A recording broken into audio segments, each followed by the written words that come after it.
Senhor esteja convosco. Ele está no meio de nós. Proclamação do Evangelho de Jesus Cristo segundo Lucas.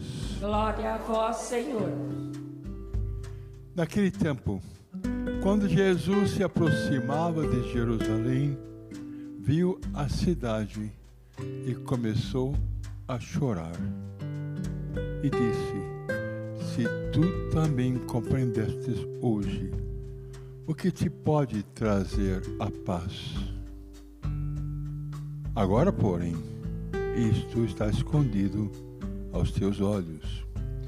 Dias virão em que os inimigos farão trincheiras contra ti e te cercarão de todos os lados. Eles esmagarão a ti e a teus filhos, e não deixará em ti pedra sobre pedra, porque tu não reconhecestes o tempo em que fostes visitada. Essas são as palavras de salvação. Glória a vós, Senhor.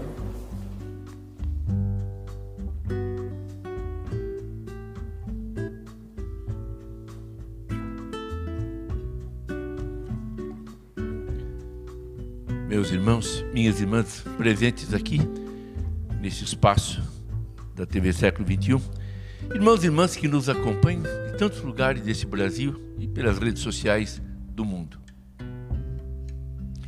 São Lucas fala que ao aproximar-se de Jerusalém e ao ver a cidade, Jesus começou a chorar. Jesus começou a chorar. A palavra de Deus por 3 vezes fala e apresenta Jesus chorando. A primeira, quando ele soube da notícia da morte de Lázaro, foi perto do túmulo e chorou. Era um amigo que ele estava perdendo, mesmo sabendo que depois faria o que fez, o ressuscitaria. O autor da carta aos Hebreus fala que Jesus apresentou ao Pai pedidos com insistência e com lágrimas por nós. E agora temos essa passagem.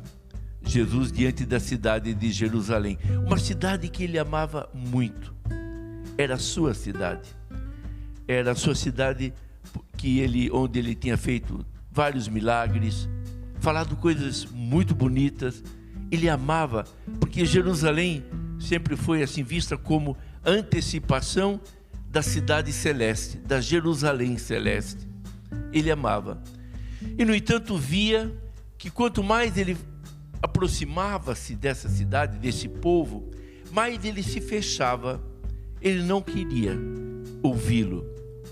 Ele não queria escutar, não se colocava em condições de abertura para ver. De repente vamos ver se Jesus tem algo de especial para nos dizer. Não, ao contrário.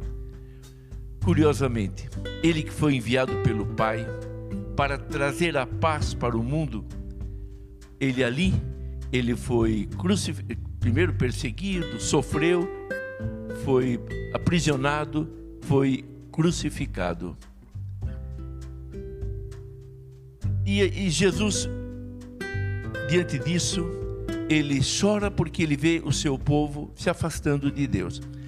Alguém poderia pensar, mas por que Jesus foi tão severo quando diz assim: dias virão em que os inimigos farão trincheiras contra ti e te cercarão de todos os lados, eles te esmagarão e por aí afora. Na verdade, Jesus é profeta, ele anuncia o que vai acontecer, porque o povo não está acolhendo a palavra de Deus, a mensagem que ele, o Filho de Deus, estava trazendo. É como a mãe que vê o filho brincar com uma faca afiada, diz: filho, não brinque, deixa essa faca de lado, me dê aqui, porque você pode se machucar. E o filho não obedece, teima, continua brincando com a faca, se corta, mas não se corta porque a mãe queria que ele se cortasse. A mãe apenas anunciou: se você não deixar essa faca de lado, se ferirá. Então Jesus fez a mesma coisa. Ele advertiu, ele antecipou o que iria acontecer com a cidade caso ela não se convertesse. O livro do Apocalipse, nessa leitura belíssima de hoje, nessa passagem belíssima, do capítulo 10º, do capítulo 5º, diz assim que Jesus é o leão de Judá, o rebento de Davi. E diz que só ele, o Cordeiro de Deus, é capaz de romper os selos do livro sagrado e de lê-lo. Sabe, quando havia um documento importante que era enviado para alguém, esse documento era fechado chamava o selo, na verdade, com cordas, e colocavam lacre e o timbre, a marca de quem estava enviando, de repente do rei enviando para algum governador do seu país. E aí esse livro tem 7 selos e ninguém consegue abrir, ninguém consegue ler, e o leão da tribo de Judá consegue. Isso quer dizer, só Jesus é capaz de dar uma interpretação verdadeira à história. Nós vemos tudo muito superficialmente, analisamos muito do nosso ponto de vista, que é muito limitado, mas uma visão global de tudo o que acontece e o valor a cada coisa, segundo realmente o valor que as coisas têm, só Jesus é capaz de nos apresentar. Então ele foi enviado pelo Pai justamente para isso. E assim, ele foi ao encontro do povo e por isso fez as propostas que eu falei há pouco. E hoje, Jesus olhando para o nosso mundo, para o nosso Brasil, para a nossa família, para nós, para mim, para você, qual a atitude dele? Se alegrará? Estará feliz porque é um povo que o ama, que o escuta? É alguém que realmente lhe dá importância? Ou também o choro de Jesus continua hoje? E tudo indica que continua, porque a gente percebe, primeiro, uma rejeição a Deus, a tudo que é divino, e uma rejeição que não se manifesta tanto em ataques, o que já seria grave, mas no pior, no silêncio. Não se fala dele. Então, uma criança que vê televisão várias horas por dia, que lida com todos esses instrumentos de comunicação, ela não ouve falar mal de Deus, nem de Jesus, mas simplesmente não ouve falar de Deus nem de Jesus. Então ela vai nascendo, se desenvolvendo, como se Deus não existisse. Então daqui a pouco, na cabeça dela, não há espaço para Deus. Deus envia o seu Filho, que nos dá uma mensagem de vida, abre o livro, nos explica, diz qual é o caminho para agradarmos a Deus, e a gente não se interessa.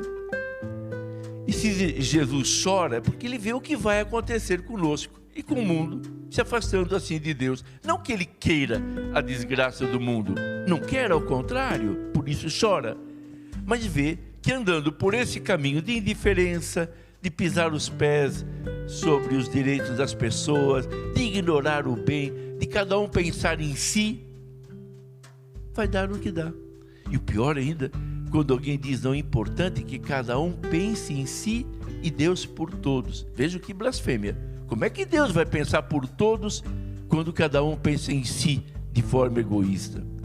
Por isso nós somos chamados a ser amigos de Jesus, aqueles que se aproximam dele, aqueles que mantêm amizade com ele, aqueles que não procuram dedicar um momento aqui, outro ali do dia, um momento aqui da semana, uma missa, mais alguma coisinha.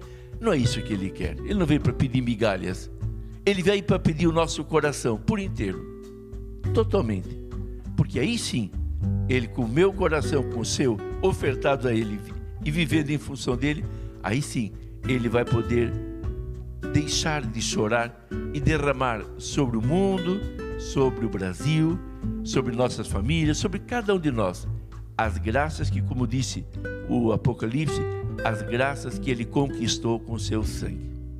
Assim seja. Amém.